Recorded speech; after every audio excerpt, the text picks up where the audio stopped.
1989 बारी थी आज़ाद भारत के 9वें लोकसभा चुनाव की। 8वें लोकसभा चुनाव के हीरो रहे राजीव गांधी इस बार अपना बहुमत नहीं स्थापित कर पाए। कांग्रेस पार्टी को वोट्स तो मिली, लेकिन वो सरकार बनाने के लिए काफ़ी नहीं थी। इसके पीछे बहुत बड़ा रीज़न था बोफोर्स स्कैंडल। बोफोर्स स्कैंडल में कमीशन लेने का इल्ज़ाम उन्हीं के फाइनेंस मिनिस्टर वीपी सिंह ने उन पर लगाया। किसी फाइनेंस मिनिस्टर का अपने ही सरकार के प्राइम मिनिस्टर पर यह इल्ज़ाम लगाना कि बोफोर्स या किसी भी चीज़ में कमीशन ली है, ये छोटी बात नहीं थी। वीपी सिंह निष्पक्ष नेता होने के तौर पर उभरे थे। राजा मांडा के नाम से फेमस वीपी सिंह जब यूपी में इलेक्शन हुए तो यूपी के फतेहपुर में उनके लिए एक नारा भी फेमस हुआ, राजा नहीं फकीर है देश की तकदीर। इस सब के बावजूद कांग्रेस पार्टी की घेराबंदी की ज़रूरत थी और ये वीपी सिंह जानते थे। उन्होंने नेशनल फ्रंट के नाम से तेलुगु देशम पार्टी, डीएमके, आसाम गण परिषद जैसी पार्टीज को इकट्ठा किया।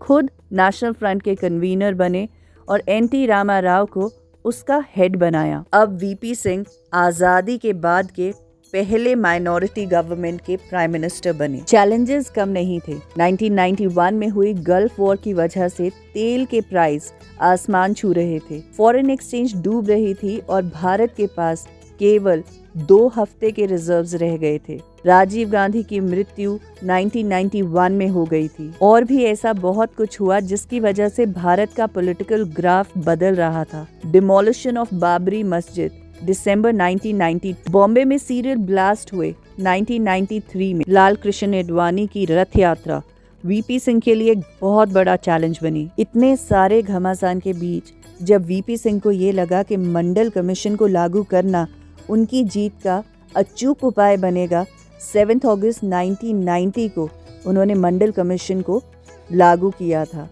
ये बैकफायर कर गया। मंडल कमीशन के बारे में मैं आपको ये बताऊंगी कि इस पर काम 12 साल से हो रहा था।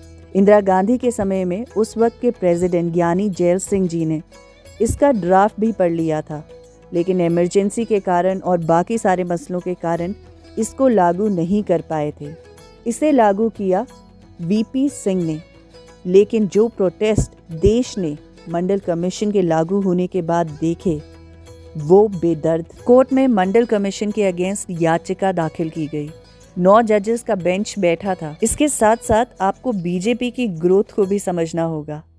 8वें लोकसभा चुनाव में 2 सीटें आई थी। उन्होंने इसे गलत तो नहीं ठहराया, लेकिन क्रीमी लेयर का एक क्लॉज जरूर लगा दिया था। 9वें लोकसभा चुनाव में बीजेपी की 85 सीट्स आई थी। भारत के इतिहास में इसे एक बहुत बड़ी नेशनल पार्टी के रूप में उभरते हुए देखा जा रहा था। बाबरी मस्जिद डिमोलिशन में खास तौर पर बीजेपी को ही फायदा मिला था। एलके आडवाणी की रथ यात्रा इसको और मजबूत कर रही थी। 9वें लोकसभा चुनाव में इंडियन नेशनल कांग्रेस को 39.53% वोट्स, जेडी को 17.79% वोट्स और बीजेपी को 11.36% वोट्स मिली थी। और अभी बीजेपी का ग्राफ बढ़ना बाकी। पहले की लोकसभा वीडियोस के साथ कंपेयर कीजिएगा कि किस तरह कौन सी चीज़ें बदल रही थी, भारत में क्या बदलाव आ रहे थे। इस चैनल को ज़रूर सब्सक्राइब कर लीजिए, बेल आइकन को प्रेस कर दीजिएगा, ऑल को क्लिक कर दीजिएगा। जैसे ही नई वीडियो आएगी आप तक नोटिफिकेशन पहुंच जाएगी। वीडियो आगे बढ़ती रहेगी सबटाइटल्स के साथ, इन्हें ध्यान से पढ़िएगा। जल्दी ही मिलते हैं नई वीडियो के साथ, तब तक अपनी वोट को और ताकत दीजिए। जय हिंद।